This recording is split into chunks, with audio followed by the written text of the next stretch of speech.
बच्चों, नई कक्षा में 12th बी में आपका एक बार पुनः स्वागत करता हूँ। Welcome you in new class. बच्चों, जैसे कि आप सभी को पता है कि कोविड-19 जो कोरोना ये डिजीज़ है, इसके कारण एक बार पुनः जो इसकी दूसरी लहर चली है, बहुत तेज़ी से इसका जो संक्रमण है वो फैल रहा है हमारे देश में भी और हमारे प्रदेश में भी, जिसके कारण सरकार ने विद्यालय बंद करने का निर्णय लिया है और हमारी जो पढ़ाई है वो ऑनलाइन जारी रहेगी। मैं पूरा प्रयास करूंगा कि ऑनलाइन पढ़ाई के माध्यम से आप तक पूरी विषय सामग्री, जीव विज्ञान की जो विषय सामग्री है वो पूर्ण रूप से पहुंचाने का प्रयास करूंगा। फिर भी जैसे ही विद्यालय खुलते हैं उसको मैं एक पूरे सिलेबस को एक बार दोबारा रिवाइज करूंगा। तो मैं आज शुरुआत करता हूं जीवों में जनन। अब बात करते हैं जनन की, कि रिप्रोडक्शन क्या होता है। री का मतलब होता है पुनः और प्रोडक्शन का मतलब होता है उत्पादन करना। का मतलब है कि कोई भी जीवधारी अपने जैसे जीव को जन्म देता है, उसको हम जनन कहते हैं। अब जनन में जो है, ये जो जनन होता है इसमें इसके अंतर्गत जो है कोई भी जीवधारी अपने जैसे जीव को जन्म देता है और अपना लाइफ साइकिल पूर्ण करता है। प्रत्येक जीवधारी का एक जीवन काल होता है जिसको हम लाइफ स्पान कहते हैं, और उस लाइफ स्पान में जो है वो अपने लाइफ के प्रत्येक चरण को पूर्ण करता है। अगर हम मनुष्य की बात करें तो मनुष्य का एक औसत लाइफ स्पान जो है वो 60 to 100 ईयर्स होता है। अब तो हालांकि वो 60 to 80 हो गया है, पहले 100 ईयर तक भी मनुष्य जो है जीवित रहते थे। तो अब ऐसे ही जो है अगर हम कछुए का जीवन काल देखें तो 200 ईयर्स होता है, बरगद का भी 200 ईयर्स होता है। ऐसे ही जो और भी जो जंतु होते हैं, किसी का 15 साल, किसी का 10 साल, अलग अलग, किसी का 4 दिन, किसी का 2 दिन, अलग अलग जीवाणुओं का जीवन काल जो है बहुत सूक्ष्म होता है, क्योंकि उनकी जितनी ज़्यादा ब्रीडिंग तेज होगी उतना जीवन काल कम होगा।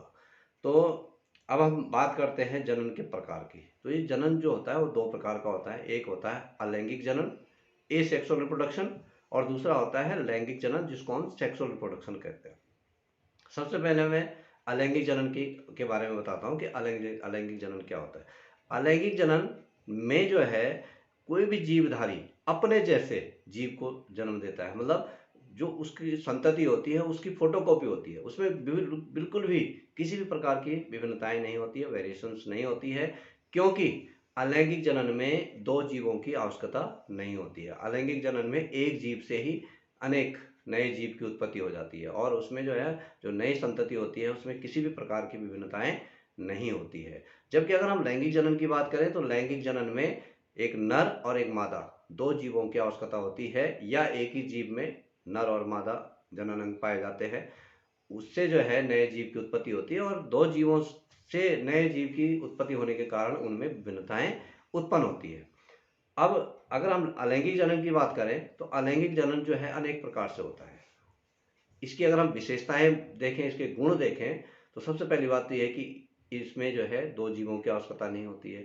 दूसरा गुण ये होता है कि इसमें जो है विभिन्नताएं नहीं ना के बराबर होती है। जो नया जीव होता है वो जनक जो उसका पेरेंट होता है सेम उसी के जैसा होता है, या हमें कह सकते हैं कि वो उसका क्लोन होता है या उसकी फोटोकॉपी होती है, हमें कह सकते हैं। विभिन्नताएं ना के बराबर होती है और नए गुणों का समावेश इसमें नहीं होता है। ये इसके प्रमुख गुण होते हैं। इसके अलावा अगर हम बात करें अलैंगिक जनन की तो इसमें सबसे पहला जो पॉइंट आता है वो आता है विखंडन। अब विखंडन में क्या होता है, विखंडन भी दो प्रकार का होता है। एक होता है बहुखंडन और एक होता है द्विखंडन। अब द्विखंडन जो है बाइनरी फिजन होता है, जिसमें कि सिंपली एक जीव दो हिस्सों में बढ़ जाता है। अमीबा, जैसे हम अमीबा की बात करें, अमीबा सिंपली दो भागों में बढ़ जाता है और एक जीव से दो जीव बन जाते हैं। जीवाणु में द्विखंडन होता है। ऐसे बहुत सारे जीव, सूक्ष्म जीव जो होते हैं उनमें द्विखंडन से एक जीव से दो जीव बनते हैं। अब बहुखंडन की बात करें, मल्टीपल फिजन हम जिसको कहें, जीवाणुओं में भी ये संपन्न होता है। उसमें क्या होता है, एक जीव कई जीवों में बढ़ जाता है और उससे एक जीव से अनेक जीव जो है बन जाते हैं। इसी प्रकार से खंडन होता है, फ्रेगमेंटेशन जिसको हम कहते हैं। उसमें क्या होता है, उस जीव का एक टुकड़ा अलग जाता है और उस टुकड़े से जो है नया जीव बन जाता है, दूसरा टुकड़ा अलग जाता है, उससे नया जीव बन जाता है। इसी प्रकार से एक प्रक्रिया आती है इसी के अंतर्गत, उसको बोलते हैं पुनरुद्भवन या रीजनरेशन, हम उसको कहते हैं। रीजनरेशन में क्या होता है, माना एक जीवधारी है, उसके 3 टुकड़े हुए। वो 3 टुकड़े जो है, अगर अग्रभाग उसका हुआ तो उससे बीच वाला और लास्ट वाला भाग भी बन जाएगा।